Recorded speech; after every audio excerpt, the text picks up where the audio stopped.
Ang kwento ni Frank Abagnale, isang manloloko na naging piloto, doktor, at abogado. Si Frank William Abagnale Jr. ay isa sa mga pinakakilalang manloloko sa kasaysayan. Ang kanyang tunay na buhay ang naging inspirasyon sa sikat na pelikulang Catch Me If You Can, na pinagbidahan nina Leonardo DiCaprio at Tom Hanks. Ang kwento ni Abagnale ay puno ng panlilinlang, karisma, at kakaibang talino sa paglilito sa mga tao at institusyon noong huling bahagi ng dekada 60 hanggang unang bahagi ng dekada 70. Si Frank Abagnale ay ipinanganak noong Abril 27, 1948 sa Bronxville, New York. Ang kanyang mga magulang na sina Frank Abagnale Sr. at Paulette ay nagdiborsyo noong siya ay 12 taong gulang. Lubos siyang naapektuhan ng paghihiwalay dahil malapit siya sa kanyang ama.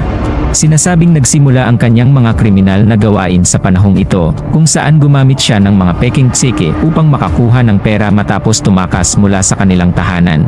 Sa edad na 16 na, sinimulan ni Abagnale ang kanyang buhay ng panloloko. Nag-umpisa siya sa pagsusulat ng mga peking tseke, sinamantala ang mas mababang seguridad ng mga bangko noong panahon na yon. Ang una niyang malaking gawain ay ang pagmanipula ng tseke upang madagdagan ang halaga, na nagbigay daan sa kanya na makapagnakaw ng pera.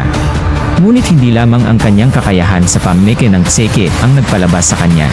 Ang kanyang pagiging dalubhasa sa pagpapanggap at paghikayat sa mga tao na siya ay ibang tao ang siyang naging tatak ng kanyang kwento.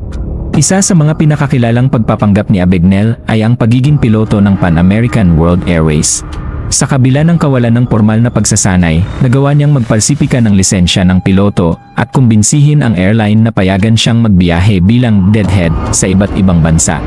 Bagamat hindi siya kailanman nagpalipad ng eroplano, nakapaglibot siya sa mahigit 250 na biyahe sa 26 na bansa, nakatipid sa mga gastusin sa hotel, at nakakuha ng kredibilidad mula sa mga tao. Ginamit ni Abagnale ang mga biyahe upang matutunan ang mga operasyon sa paglipad, na nagdagdag ng pagiging kapanipaniwala sa kanyang pagpapanggap. Hindi nasiyahan si Abagnale sa pagpapanggap bilang piloto, nagawa rin niyang magkunwaring isang pediatrician sa Georgia. Pinalsipikan niya ang isang Harvard Medical School degree at nakakuha ng trabaho bilang tagapamahala ng mga residente sa isang ospital. Nakapagtataka, walang nakatuklas na wala siyang medikal na kaalaman. Mabuti na lamang, hindi siya kailanman nagsagawa ng operasyon o direktang naglagay sa peligro ng mga pasyente. Bukod dito, nagkunwari rin siyang abogado. Gumawa siya ng peking transcript mula sa Columbia Law School at pumasa sa Louisiana Bar Exam, kaya't nagkaroon siya ng posisyon sa opisina ng Louisiana State Attorney General.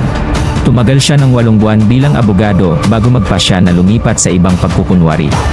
Habang tinatamasa ni Abagnale ang kanyang mapanlinlang na pamumuhay, hindi siya tinantanan ng FBI, lalo na ni Special Agent Joseph Shea, na ginampanan ni Tom Hanks sa Catch Me If You Can.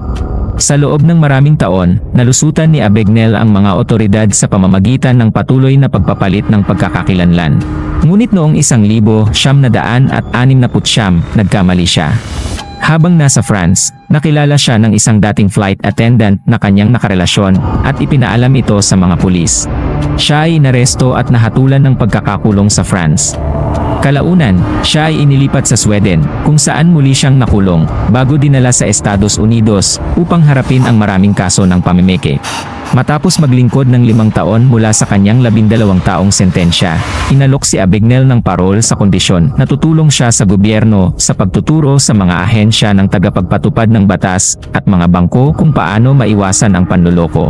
Ang kanyang kaalaman bilang isang dating kriminal ay naging mahalaga. Nagpatuloy si Abagnale sa paggawa ng lehitimong buhay pagkatapos ng kanyang pagpapalaya. Naging eksperto siya sa larangan ng fraud prevention at nagtayo ng sariling consulting firm na tumutulong sa mga institusyong pinansyal upang maiwasan ang pamimik ng tseke at iba pang anyo ng white-collar crime.